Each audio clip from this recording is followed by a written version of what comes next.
So I was browsing a forum about a week or two ago, and I saw a post by someone who mentioned that their therapist asked them where in their body they feel various emotions, and I'm like, what? It turns out I might have Alexithymia, which in turn might be related to my interoceptive hyposensitivity. So to put aside the big words for a second, let's just look at it in regular English terms.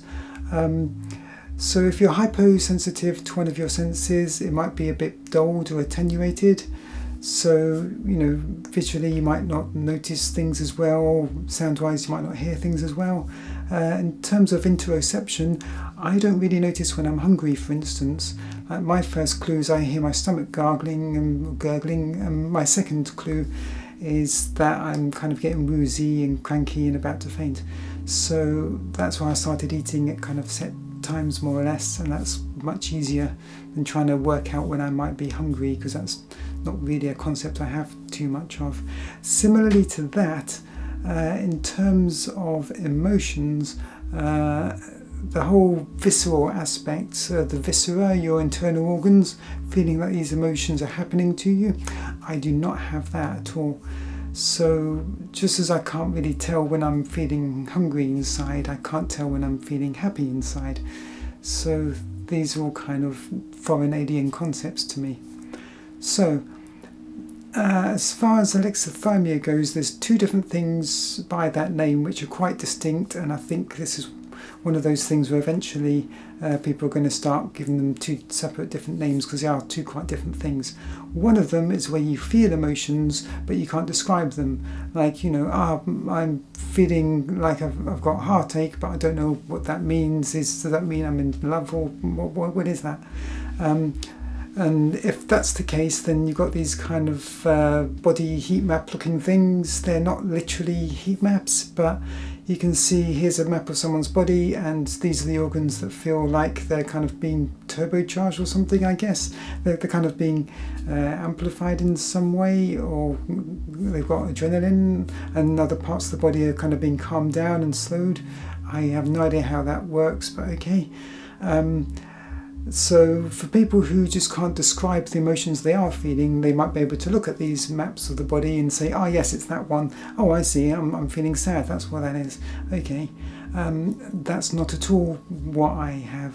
I can't feel it. Those body maps just look totally alien to me. When I have an emotion, and I do have emotions, when I have one, I have to infer it from what my subconscious is making my body do. So if something's funny, I will laugh. If I'm happy, I will smile. If I'm sad, I will get a very specific kind of headache if I'm really sad, and then I can tell my mouth and lips are drying up because I'm redirecting water to my eyes, ready to cry. But it's from stuff like that, like, if I'm crying, then I know I must be sad, but I don't feel my internal organs being like calmed in any way, in a way that's got a bad emotion associated with it. If I'm happy, then I'm smiling, I'm like, okay, I must be happy, but I'm not feeling like a warm glow about myself, or feeling like my body's all kind of charged up and that's got a positive trait associated with it. I do not have any of that. I just have to see what my body is doing and infer backwards from that the emotion that the subconscious part of my brain must be feeling, and act accordingly. For example, if I'm listening to some music and I'm kind of dancing around to it, singing along, and clicking and clapping to the rhythm and everything, that's probably an indication that I'm enjoying myself and I'm happy, I would imagine. I also smile when I'm happy. Those are two different things, I'm guessing, the smiling one and the bopping along to music one. I don't know what the difference is in terms of what my unconscious half of my brain is feeling. I don't know, but I'm guessing those are two distinct emotions. I don't know which. Like if I see a cute creature, I might be like, oh, and then I can tell, okay, that seems to be something I'm enjoying, seeing the cute creature, and going, oh, that's a clue. I'm in the UK in the 2020s, and a lot of the newspapers basically publishing uncritically hate speech against the minority group I'm in, and I really need to stay clear of that. If I happen to glance some of it, say on my Twitter timeline, and then I read a bit of it, I might notice I'm suddenly uncomfortably stimming, and that's my first clue that maybe I'm actually really uncomfortable and should stop reading that right now. But I don't notice that I'm uncomfortable, I don't feel uncomfortable. My first clue is that I'm stimming and that, you know, maybe I'm a bit uncomfortable reading that, maybe I should stop. So I have to infer from my body's kind of automated seeming reactions whether I should stop doing something. I believe that I am having emotions. I think the information is getting as far as the unconscious part of my brain, which is then, you know, making me smile or go oh, or making me stim, or, you know, making me do all sorts of things like that, you know, cry for instance if I'm sad, but I'm not feeling anything viscerally. I'm not feeling as if my internal organs are being revved up or calmed down or anything like that, with any kind of whatever people have, like a positive or negative kind of spin on it that goes with that revved up or slowed down feeling. I don't know how this works at all. Whatever it is, I don't have that. So I just kind of infer from like, oh, I'm crying and I've got a very specific kind of headache and my mouth's getting dry because I'm redirecting water away from there to my eyes. That means I'm about to cry, that means I'm sad. Or, you know, I'm stimming, that means I'm uncomfortable. So I have the emotion and I can infer which emotion I'm having, but kind of second hand from looking at the evidence. I don't personally feel it happening to my body. And it's only this month that I discovered that apparently most people do feel it happening to their body.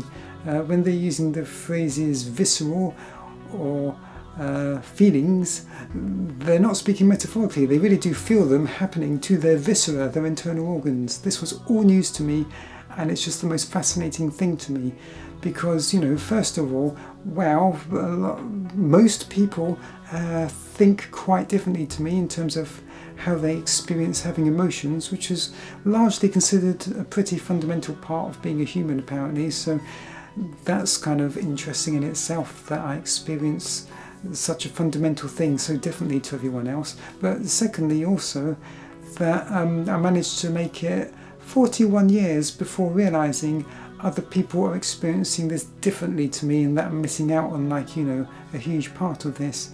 Because when I see other people having emotions, I see people, you know, smiling, laughing, going ah, or crying, or, you know, not stimming so much, but doing a lot of the same things that I do.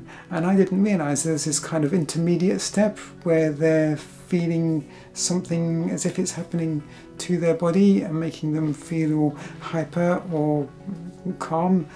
I'm completely missing out on that step.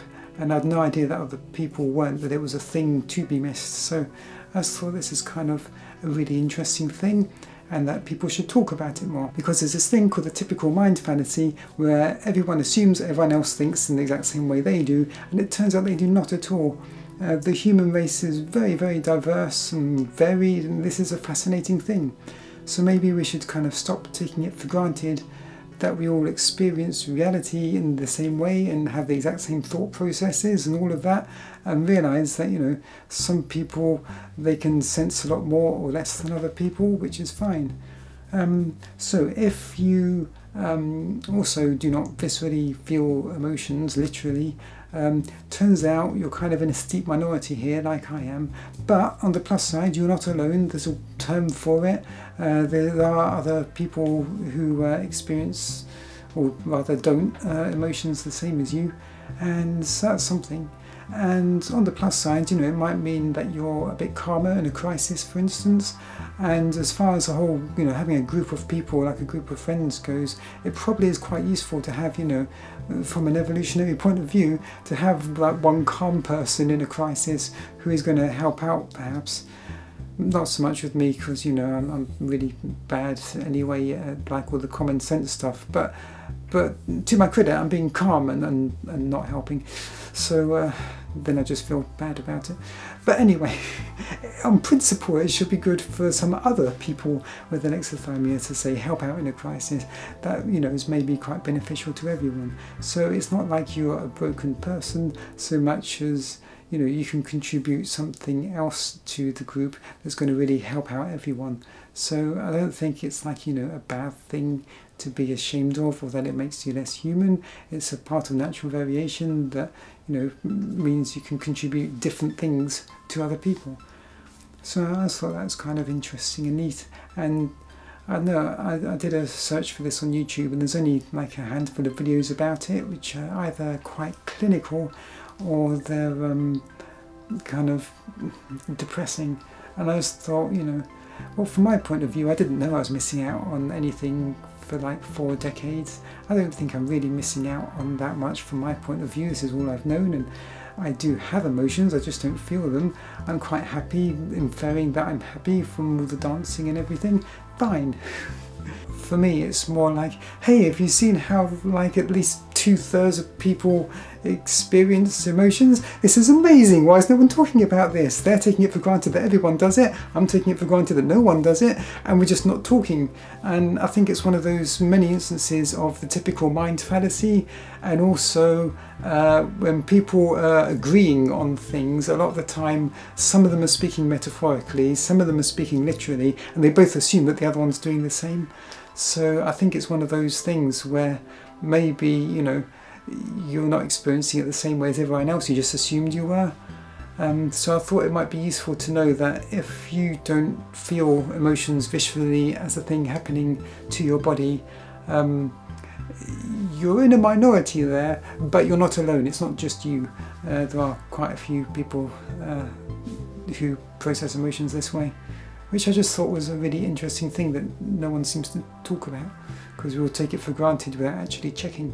So, you know, maybe talk to each other more about how you think and how your mind works, because it may be a bit more different to everyone else than what you realised.